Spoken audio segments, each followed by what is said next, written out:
Kehadiran kapal pengawal pantai China Coast Guard atau CCG di Laut Cina Selatan telah berlarutan sejak tahun 2013. Mereka ni pernah berkali-kali pergi ke Indonesia dan Indonesia kejar mereka dengan menggunakan pancutan air. Kenapa kita tidak ambil pendekatan demikian kepada pencerobohan? Ada tak usul-usul lain supaya pencerobohan ni jangan berlaku? Sebab saya tahu kapal kita semua uzur, tak mampu nak kejar, tak mampu nak... Sekarang ni kita bubuh satu kapal TLDM dan APM bukan kapal. Ini kapal kecil, kapal kecil yang dia akan terumak ambing. Kapal kecil yang dia akan terumak ambing. Tuan ini kita ni kapal yang besar. Beratus-ratus kapal ada. Orang-orang mu belajar daripada orang Melayu. Macam mana nak buat kapal? Orang-orang mu belajar daripada orang Melayu. Macam mana nak buat kapal? Itulah lucunya kaum Melayu di negeri kasino Malaides. Kaum Melayu Malaysia mengklaim sebagai kaum terhebat di alam semesta. Bahkan katanya, orang Romawi pun dulu belajar bikin kapal pada orang Melayu Malaysia. Tentu saja cerita tersebut hanya ilusi atau bohong belaka. Nyatanya, kaum Melayu Malaysia adalah kaum yang lemah, termasuk lemah dalam urusan teknologi perkapalan. Nyatanya, Malaysia tak mampu bikin kapal. Celakanya pula kapal jenis LCS yang mereka pesan bertahun-tahun hingga sekarang juga belum beres. Skandal pengadaan kapal LCS itu bukan hanya memalukan Malaysia, tapi juga bikin wilayah laut mereka mudah dimasuki kapal asing. Bahkan, kapal Cina jelas-jelas kerap berada di Laut Cina Selatan dan mungkin sudah masuk ke wilayah Malaysia. Tapi tentara Malaysia tidak bisa berbuat apa-apa. Sebab, kapal Malaysia sudah tua. Dan kalaupun ada, hanya kapal kecil. Lucunya, anggota parlemen malah mengusulkan agar tentara Malaysia menakut-nakuti Cina dengan menaruh kapal yang cukup besar, tapi kapal rongsokan atau kapal yang tidak berfungsi. Tujuannya mungkin, biar dari jauh, terlihat ada banyak kapal Malaysia. Mereka pikir tentara Cina akan takut pada kapal rongsok itu. Berikut ini pembahasan di parlemen mengenai masalah itu. Kehadiran kapal pengawal pantai China Coast Guard atau CCG di Laut Cina Selatan telah berlarutan sejak tahun 2013.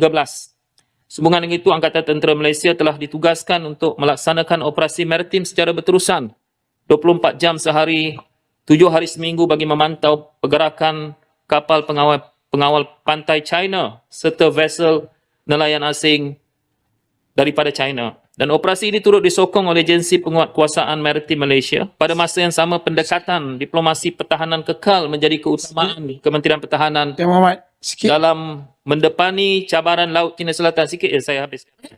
Yang Muhammad Speaker, terima kasih di atas jawapan yang manis. Tapi peristiwa yang berlaku di sana tak manis, Yang Muhammad. Kapal pengawal Cina yang besarnya 2 kali kapal TLDM berada di sana dan dia terus berada di sana. Jadi saya ingin bertanya kepada kerajaan, apakah kehadiran mereka ini merupakan tuntutan bertindih atau pencerobohan? Kalau bertindih, kita boleh gunakan nota diplomatik. Tapi pencerobohan, kita ambil tindakan cara pencerobohan.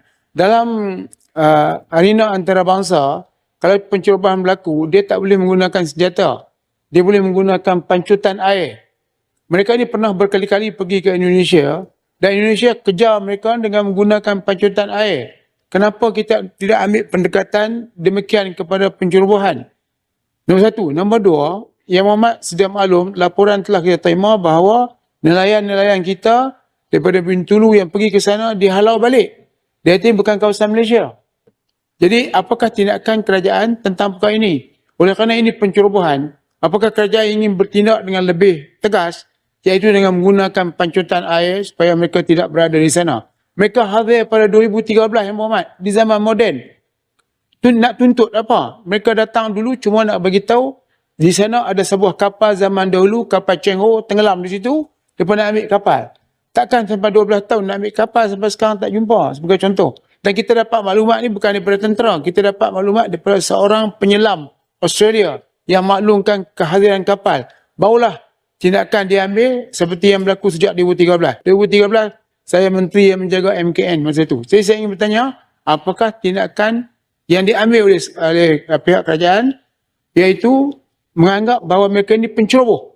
Dengan itu gunakan panjutan air. Okey, tambahan daripada Arau ya. Yang Muhammad Arau. Sikit je. Sebab Ringkas tu bila kita bagi jawapan saya nampak cantik macam kata manis, tapi hakikatnya tidak. Betul. Saya rasa pencerobohan ni dah berlaku banyak kali dan setiap kali kita hanya boleh mampu hantar nota bantahan saja. Jadi cuma persoalan saya ialah ada tak usul-usul lain supaya pencerobohan ni jangan berlaku? Sebab saya tahu kapal kita semua uzur, tak mampu nak kejar, tak mampu nak berlawan. Kita pun tak mahu ada keganasan. Kita lebih pada diplomasi. Tapi masalahnya, nota diplomasi kita tu macam tidak diendah. Terima kasih. Kita tahu bahawa Laut Cina Selatan bukanlah isu baru bagi kita. Tadi pun yang Muhammad Arau sebut, dia di MKN itu semenjak 2013 itu. Tapi kita tahu bahawa antara cabaran kita adalah bagaimana kita mahu menyelesaikan isu kita di Laut Cina Selatan. Sebab itu kalau kita lihat sebagai sebuah negara berkecuali dan kalau kita lihat tindakan-tindakan kita masih menganggap bahawa diplomasi kita, terutamanya dengan China, masih berfungsi dengan baik. Sebab itu walaupun kita disebut oleh Tanah Merah tentang nota bantahan-bantahan kita, tapi sebenarnya kita mempunyai suara juga untuk berbincang dan menyelesaikan masalah-masalah kita.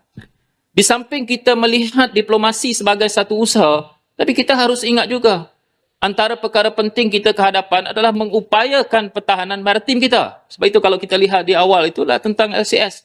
Tadi Arau menyebut tentang kapal kita mungkin kecil. Tapi insya-Allah bila siapnya LCS adalah yang setanding kalau kita lihat untuk menjaga perairan kita dan maritim kita. Minta satu Yang Muhammad Speaker, oleh kerana kita gagal untuk menyembur air sebab mungkin kita takut ataupun kapal kita terlampau dhaif, saya carankan supaya kita bertindak meletakkan 1-2. Maksudnya kalau dia bubuh satu kapal, kita bubuh 2 kapal. Sekarang ni kita bubuh satu kapal TLDM dan APM bukan kapal. Ini kapal kecil kapal kecil yang dia akan terumbang ambing. Tapi kapal Cina duduk steady ya. Jadi polisi TLDM dulu ialah satu. Sekarang saya cadangkan supaya 1-2. Kita buat 2 biji kapal. Ataupun kita buat kapal yang sudah tidak digunakan lagi, letak di sana seperti kapal bunga raya dan sebagainya, supaya kita berada di sana dalam keadaan 1-2. Saya percaya dari segi diplomatik, dari segi apa sekalipun, kalau mereka melihat kita lebih, kita akan dihormati. Sekarang ni kita nampak orang kita takut. Kalau kapal lain datang berlabuh lagi, apa kita nak buat? Kita hantar nota diplomatik lagi. Sebab kalau kita takut pada China, kita juga akan takut kepada Amerika. Esok takut kepada negara-negara kecil. Nelayan Vietnam pun kita tak boleh tangkap semua. Sebab dia dah kali masuk 100. Kapal kita nak tangkap 2-3 biji, kita tak boleh tangkap semua pun. Jadi saya cadangkan supaya hadir melebihi daripada mereka. Ini cara diplomatik. Sebab itulah LCS kena siap. Kalau LCS siap, isu ni boleh diselesaikan. Memanglah saya yakin bahawa kerajaan Malaysia Madani ini insya-Allah dia akan siapkan LCS kita seperti pada yang ketidakyakinan. Memanglah Tanah Merah tak ada keyakinan. Tapi berdasarkan kepada progres kita boleh melihat bahawa kita sudah fasa di air untuk menyiapkan aset-aset kita. Bukan sahaja tentang LCS, tapi kalau kita lihat kita juga dalam proses menyiapkan LMS kita di Turki. Dan kita masuk fasa seterusnya untuk meningkatkan lagi keupayaan kapal kita. Tadi Arau cadangkan kita letak lebih banyak kapal. Memang kita rancang untuk dapat lebih banyak aset. Tapi cadangan Arau untuk letakkan kapal yang tak boleh berfungsi itu dekat situ, saya fikir itu harus difikirkan banyak kali lah. Bukan sekali saja. Walaupun nak menampakkan keberadaan kita itu. Begitulah masalah minimnya kapal di Malaysia yang membuat anggota parlemen galau. Terima kasih sudah menonton sajian kami.